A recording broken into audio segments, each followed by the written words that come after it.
modern R&B mix show. I am the DJ. I am the host. I am Ja Prince. Welcome to Love Ultra Radio. We have a special guest. Who is Vanetta Schoefield? Please introduce yourself to our audience. What's up, everybody? My name is Vanetta Schoefield. I'm a comedian, producer, host, brand strategist, but most of all, I'm an entrepreneur and the founder of Funny Hunnyz LLC. Okay, I like that right there. For those who don't understand, just being funny, okay. Being a professional comedian, let's take it back. How long have you actually been a comedian? So, all right, I take comedian, the title, very seriously. And although I have been doing stand-up for 6 years now, I do not consider myself to be a full-fledged comedian. I think I'm a funny entrepreneur. And that is where I'm at with it right now. And I'm becoming a comedian. I like it. There you go. Straightforward Vanetta Schoefield, Love Ultra Radio. Now, tell us more about Funny Hunnyz, because not everybody who's an entrepreneur getting into comedy starts on a website and a movement. So what is Funny Hunnyz? So I've always been a feminist. And I've always wanted to empower women. I've always been an outspoken woman, right? And so Funny Hunnyz is basically the end result of me having a big mouth in comedy and not wanting to stroke egos or stroke other things to perform. So I was like, I got to create my own wave. I got to create my own thing. So it just naturally happened. That's not how I birthed the name of Funny Hunnyz. Funny Hunnyz was actually the name of my birthday show. Oh. So I had been producing a comedy show for 6 months prior.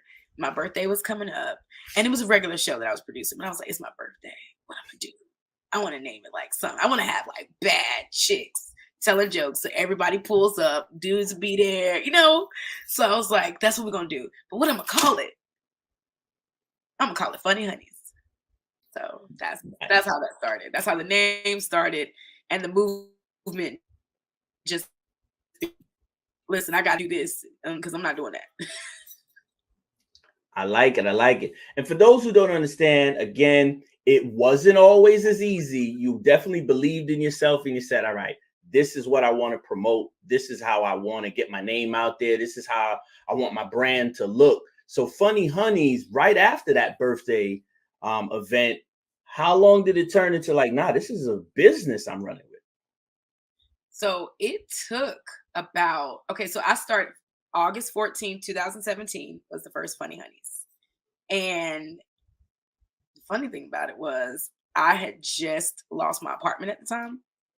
Well, I didn't even have an apartment. I was renting a room. This is New York. Let's be real. I was renting a room and I lost that.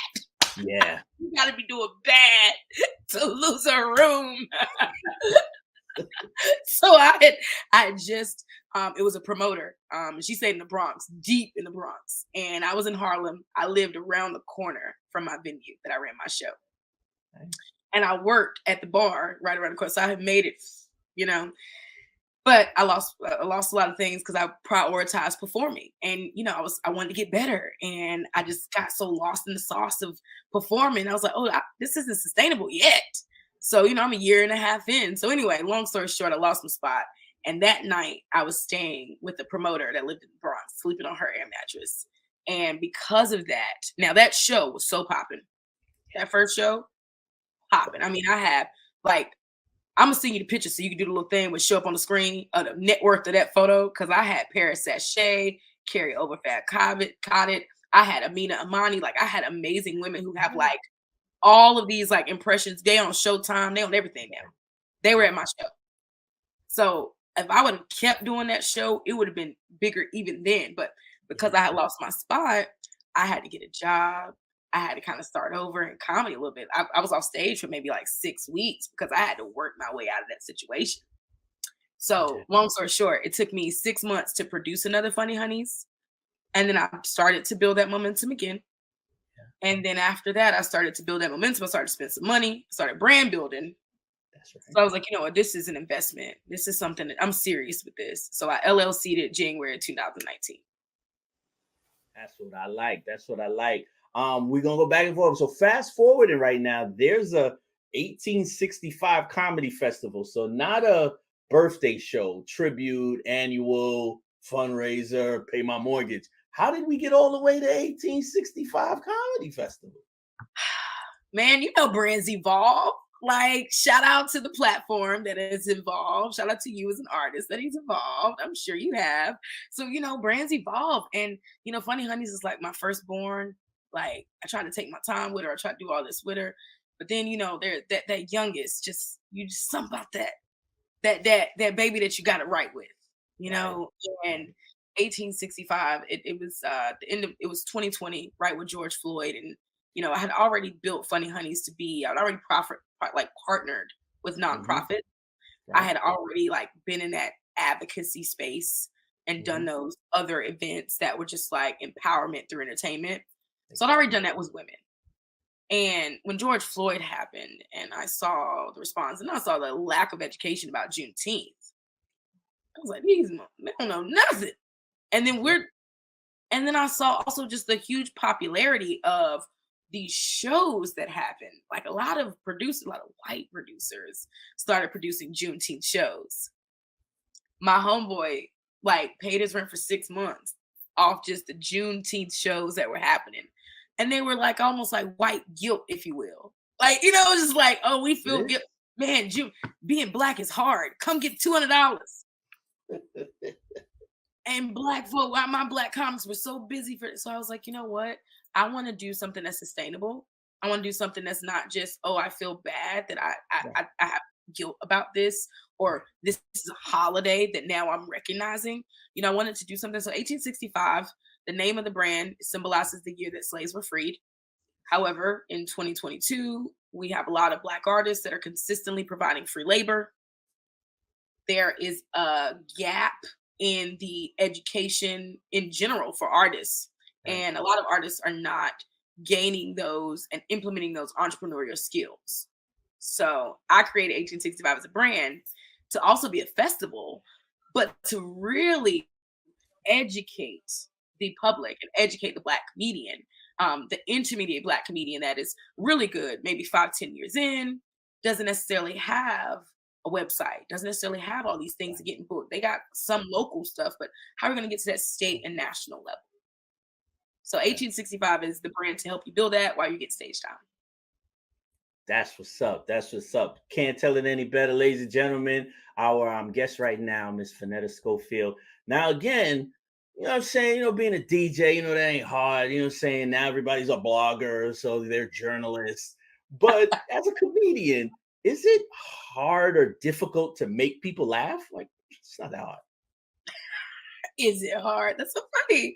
So, okay, I will say some are naturals and some are naturally funny. I will say making people laugh isn't hard, but doing comedy, doing stand up, now that's different. You know, and so many people, you know, you got class clowns, you know, some people that's like, oh, people's ass should be a comedian. Just that natural energy that Right. I get that so much, right?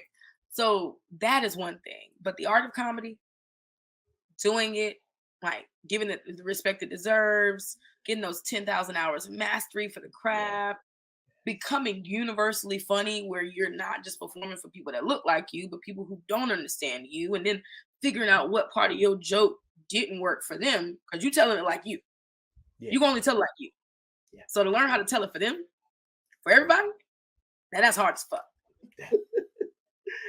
And for those who don't understand, it's like you said, the 10,000 hours, the mastery, in this world that we're living in now, our young people and some, you know, we're changing our career goals, and now we want to get into something like that. But they heard, nah, you gotta do your own material, you gotta tell your own story.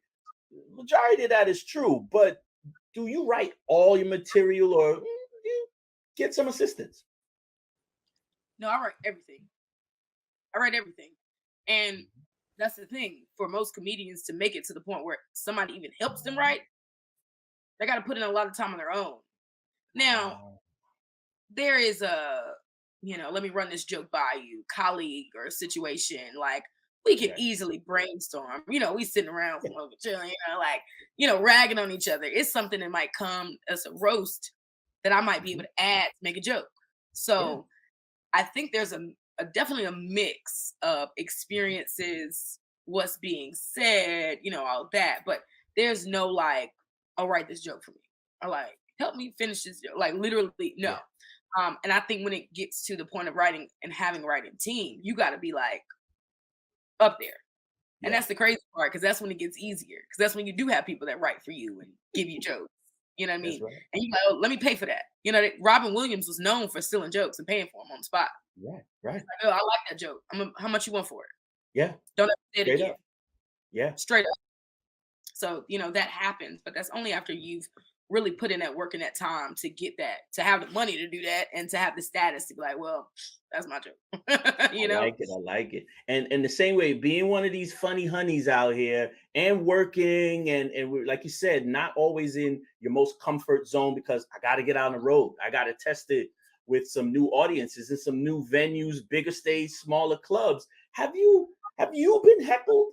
Like, is that something you've got to get heckled at least once? Oh my God. I get heckled. I get heckled in real life. I feel like this isn't heckling, but this is one of my biggest pet peeves, and why I said I'm a Funny Hunnyz, because like I'll check in for a show, or I walk up, you know, and I'm like, hey, you know, where the comics at? You know, one of the comedians. You a comedian? You too pretty to be a comedian. And one of my worst hecklers, actually, I birthed like a little joke on the spot. Like, and it was a thought I always had, but it wasn't until I was heckled that I was able to like articulate it as a joke. Right. It was a great experience. Shout out to Brooklyn Moon. Amazing venue. Best jerk chicken and mac and cheese was awesome. And it was a show called Blacklight. And I go up and I was just talking about like being at my job and working at a gluten-free restaurant. And I was talking about like having benefits and stuff at my job or whatever. And I was just like, I was making a joke because it was a restaurant. Like, I don't have benefits at the restaurant, but I'm like, I'm the only Black girl at my job, right? And I'm just like, I got benefits. It's like, I'm just lying, it's a restaurant. And so like someone talked over my joke, and a woman said, and you light skinned. And she just threw it at me. Like, and you know, we're in Brooklyn, so bar full, bar packed, and everybody's like, oh. And I was like, hold up. And this is right around the time Listen Linda came out. I was like, listen, Linda. And I was like, don't get mad at me, all right? Listen, it's not my fault. My great grandmama knew how to suck dick. I said, your grandmama should have got with it, bitch. What's up? That's it. That's what happened. So good. For those who may not know you, and those who be like, hold on. I know she sounds a little bit like that. She's a little edgy like this. So that might come from some of your favorite and most relatable comedians. Like, so who would be your top 2 or top 3? Like, that's really my voice. It's not me, but I really like those comedians. Honestly, like, because of me growing as an artist, I would not say I have a full developed comedic voice. I'm not gonna say that. And I take comedy very seriously. I've studied it a lot. You know, I'm more of a student to the game, and like, you know, went to UCB, Upright Citizens Brigade. I took comedy classes. You know, I've developed comedy courses. And I look at it from more of a scholastic point of view. But I will say someone I really admire and a voice I would like to grow into is probably different than what you expect, but Ali Wong. Really? Ali Wong, bro. Like, she's like just a firecracker, but like very articulate about it. Yep. And she has a certain energy that is herself. Like, she packs a mighty punch, you know. And then for her to do like 2 specials pregnant, and then to do a special talking about how she don't even like her husband no more. Like, she won't eat. That just sounds like some shit I would do. Right. Like, so I like her. But I will say my biggest influence and my biggest comedian that I want to be like or emulate is Lucille Ball. Ooh, that's a boss. She was the first boss of comedy, you know, first production company. And the way she bossed up was just like, what you gonna do? I'm Lucille Ball type, you know what I mean? And like, I think that all of the, because I've been in comedy, 6 years stand up, but my first internship was for comedians that are now on TV. You know what I mean? Like I was the leader of the group. Chico Bean was like one of the members. He wasn't the leader, and I was the intern for that group. So Yeah. I interned for them back in Greensboro, North Carolina. Shout out to Freestyle Funny Comedy Show. I was working their comedy shows, and so I've learned the business side of that prior to. But for Lucille Ball to like do everything that she did prior to getting her show deal, when she sat at that table, she was like, "Yo, I want my husband to play my shit. Like I want my husband to play the lead." Yeah. He didn't speak, to be really respectful. He was the first nigga of the industry. He didn't speak Straight English. up. He was Straight cute. up. No hable. No habla inglés. And he the lead on CBS. She did that, and she was the only first woman to have her baby on TV. She had her baby. She got pregnant, still kept working, had the baby on damn air. Who does that? Like, I ain't seen no other chick do that. So until you can at least Lucille Ball, that's who I rock with. Like, that's just good. Like, and Desi Lou went on to be one of the production companies of Star Wars. Seriously. Seriously. Like, and people don't even think about that. Like, she escalated from comedy into big money, one of the biggest, franchises of film, just in general. So that's just something to admire, bro. And like I said, moving around the country, a little East Coast, a little West Coast, North and South, where have been some of your most memorable stand-up gigs? Like you said, like to put in the work or to get the most raw, reaction from the crowd? Honestly, so one of my favorite gigs, I will say performing at Caroline's is one of the best experiences. Caroline's on Broadway. Yeah. Not even just because I performed at Caroline's, because they give you some bomb food, bro. Like, you go in the green room, they take care of you. You go to green room, you get some good food, you get the drink. You just really feel like, I'm at Caroline's on Broadway. I'm a real comedian, So yeah. I would say, like, one thing that I really applaud myself on, one thing I really think every comedian should be is universally funny. So it's not a region or something that I performed at. I started in New York, but one of my favorite nights of comedy was it was a Saturday night, and I had 2 paid gigs. I had a performing for Masonic Lodge in Harlem, 200-seater. I featured there. Amazing set. And then I went to Soho, and I had the White Women Cannabis Club, like just white women just hot as Cootie Brown, like passing me blunts while I'm performing, and just to have 2 back-to-back shows like that, 2 completely different audiences, still be funny, still be able to be myself and reach people, like that is a very memorable night for me in comedy. And that's something that I want more comedians to kind of tap into, because there's a lot of people that just stick to their demographic or what they know. But success is when you leave your comfort zone, and I will say, yes, that's a memorable night, but I started in New York. I'm originally from North Carolina. I've moved home multiple times by myself, started my first business in Florida.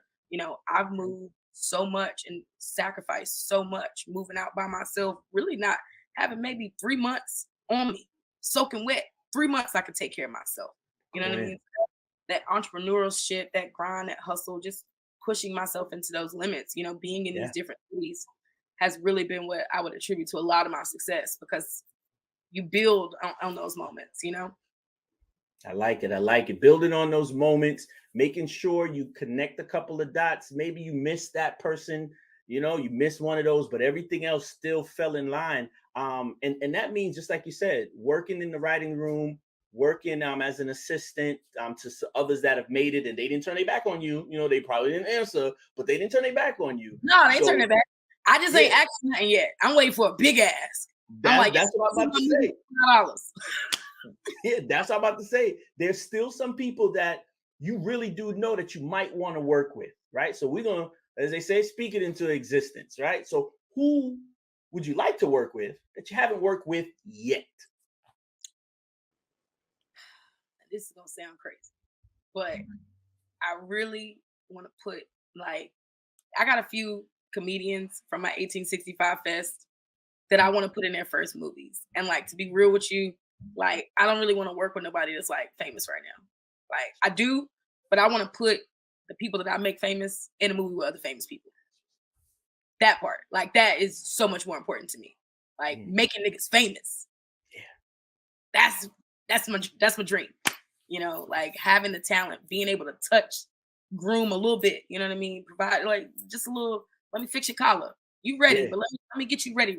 Let me give you a little motivation. Let me give you a little opportunity. Let me get you ready. And then let me provide a stage for you for that. That's my mission. That's my goal. And honestly, that's because that's not other people's goal. Like, I think that's why my goal is the best. Cause like, that's what we need, bro. Like we need, it's so many other people that have that. And if we really did just take that time, the opportunity to do that for the people that are just like right there. I like it. I like it. She's doing it. She's doing it. She's right here on Love Ultra Radio. We're trying to get down to some of the nitty gritty. We always got to ask some of these difficult questions, and part of the media. So we got to try to figure out, tap the brain. You know what I'm saying? We know that the funny business has changed, right? Yes. Pre-pandemic, post-pandemic, George Floyd. We touched on. The world smaller and more connected. So the funny business has changed.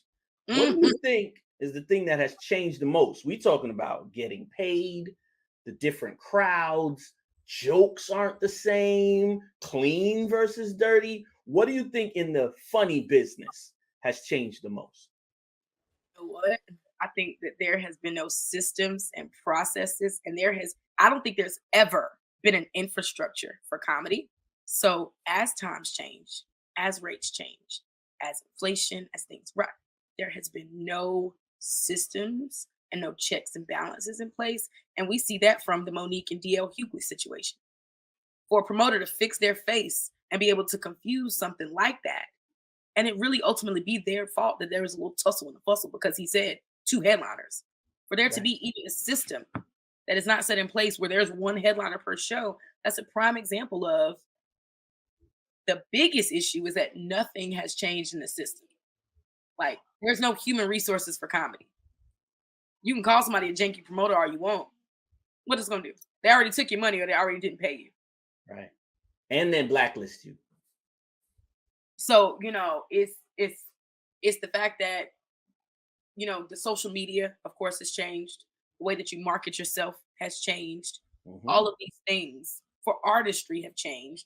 But comedy is so far stuck behind, in those areas to where even the payment system, it's hard to catch up with all of that. Oh, beautiful answer. Thank you very much right there. The same way we got to talk about comedy. Comedy is still going good, making money, not for everybody. But what grade would you give comedy? Like, man, look at comedy. You can't even feed yourself. Get an F. Or it's like, no, you do it right. Comedy is like an A. Honestly, it does depend on how you do it. Because I'm acing this shit. Like, comedy is something you can ace. But overall, the industry, probably give it a C. And I think I would give it that class clown, C-, like barely passing. Barely passing, but only because you funny. Like, I'm going to just pass you because you bring some joy to my life, but you do not pay attention. You don't listen, and so that, yes. Beautiful, beautiful, beautiful. I guess here we only got it for a couple more minutes. There's advice that you would give to just pure comedians. Like you said, a lot of them have put in their 10,000, but they looking to you to help them with some things. So what advice have you learned or that you would like to give to anyone who's really talented and starting in this industry? If you're really talented, well, the best advice I ever got, promote and be funny. It was the most simplest thing, because everybody focuses on being funny and they want to just get booked. But if you're promoting yourself and if you promote the shows you're on, you're going to get more shows. If you're promoting, you're building an audience. So you're funny and you have an audience. Who going to play with you if you have both? Right. Some of us have an audience and they just not funny and I'm going to just book you because you're going to bring some people. Or some of us are funny and I'm going to book you because you're funny, but you ain't bringing nobody. So if you do both, you're going to win and you will ace it. And those are the things that I've done. And I haven't even promoted myself so heavy, but the marketing be all right. So when you see it, you see it. You see it. You Okay, see it. I know. I got to talk to. Follow up to that. Tell us about the word content. How much content are you working on, or you got stored in the hard drive, or I done took mad personal videos. I got to get on social media 3 times. What's the word content mean to you or a comedian? So content is everything these days, huh? Um, I have my Funny Hunnyz Dropbox has about 350 gigs, and I've documented the whole entire first festival. I'm actually working on a documentary with 1865 that we'll be releasing. I definitely have.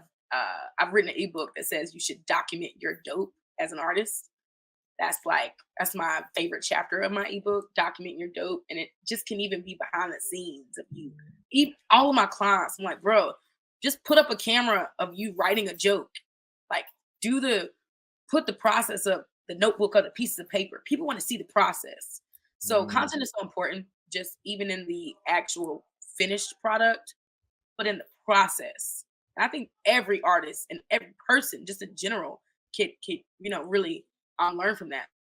But content for me, programming, organizing, setting up the cameras, just letting people be themselves, like the real reality shows. Those are what I'm going to bring to the game. So that's why I have all this content. That's how we need to know. The same way you're putting the pieces together for a major project like that, you're still working on the professional part of the comedian, or you just, hey, we're going to take this festival on the road. What is officially what's next? We know 1865, a comedy festival, is coming up. Is that what's next? But what's next right after that? The Honeycomb, it is what's next. And the Honeycomb is my digital product or digital platform for the creative artist. I am currently filming this at Mixed Deity Studios. We are it's a nonprofit based in Atlanta, Southeast Atlanta, right by Grant Park. And I have been a new addition to the scene. It's for pretty much any creative. And I've found the pain point of most creatives is learning that skill and also being able to monetize, right? Like, even if you have learned that skill, you're still behind everybody else that does it better than you, that's already getting paid to do it. Yeah. And I know that all too well. So with the Honeycomb, it's a digital space, it's an app, and I'm sure when this drops, you can download it. So download the Honeycomb app on all platforms. And yeah, so we will be having, of course, I am leading the comedy channel with all of my gigs and all my content and festival and all the things you can access. But then there's also going to be an avenue for other creators to submit so that you can monetize and that you can develop on your own and, be your own boss and put out your own content. That's good. All about networking, being progressive. Let's move this thing culture forward. And like I said, we have these platforms, just like you said, nonprofit organizations, a charity. Maybe there's some friends and families out there. We now have platforms. So is there one major charity or even minor charity that no one's ever heard of that, hey, you know what? I should probably tell some people, like, yo, if you got a couple of dollars, you know what I'm saying, you might want to give it to this charity or organization. Well, I mean, I look at my purse. You can donate this charity right here. The service, no. No, but I would say I have a social justice cause with pretty much every event that I do. And in October, we always do highlight breast cancer awareness. My event is about domestic violence awareness. And not that I just haven't had the bandwidth to do both. And I think that there's a lot more shine on the titties, which I mean, let's save them. Yes, for sure. Yeah. But it's somebody getting punched in them right now that don't have Crazy. kids. Yeah. It's somebody that just can't leave that situation. And, I've never been physically abused, but I did grow up and I do have an ACEs score of 10 of my childhood and my neglect and my mental and verbal and physical abuse that I endured. And I know what that's done to me and my mentality. And my outlook. And women in general suffer from domestic violence a lot more than men.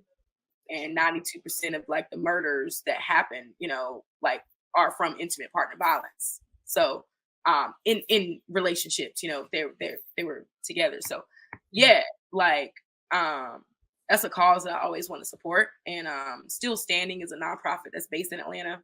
And I'm very Still Standing Foundation. I'm very partial to it because I volunteered within my first summer of actually being an intern at at the radio station. We drove down from Greensboro, her sister. We drove down, and so it's her organization, but we volunteered, and I met people there, and I was like, I love Atlanta. Yeah. So it's like it inspired me to see the networking and everything in Atlanta and a great event. So I support that foundation, and she's a domestic violence survivor that advocates. So seeing this strong woman build a foundation also motivate me to see what she's built with her foundation. I have a special place in my heart for Still Standing. That's right. Putting the pieces together, staying very well grounded, putting in that extra volunteer time, regardless of what else you're doing. Is like, nah, make it have a purpose. Make it make sense. Yeah, definitely. Definitely. Yeah, I like it right there. There's a lot of people that want to start following you and supporting you. So where's the first place that they should get in touch with you about the 1865 Comedy Festival? And then where do they need to find you? They're going to want some counseling and the e-books and everything. Yeah, so funnyhunnyz.com is the place for everything. Funny Hunnyz, we got a little flavor, so it's HUNNYZ.com.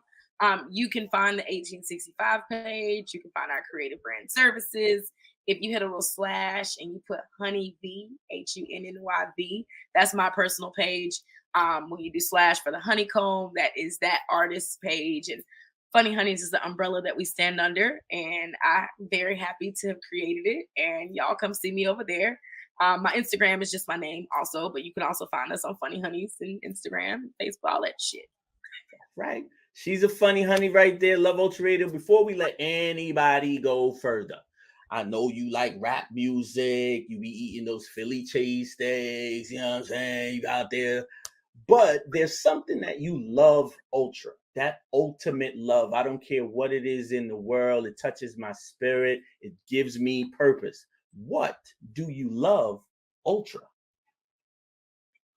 Well, to keep it in the same vein, I love percussion in a very either a jazzy or a housey kind of way. And in the creative in me, I listen to my best work shifts are from really amazing up tempo house where I can just like my brain can to the beat, or like some jazz where it's like that house, that jazz, that is just everything to me. And it really gets me going, and it helps invigorate me for all my other activities. So I would say one thing I love is a good beat, a good beat.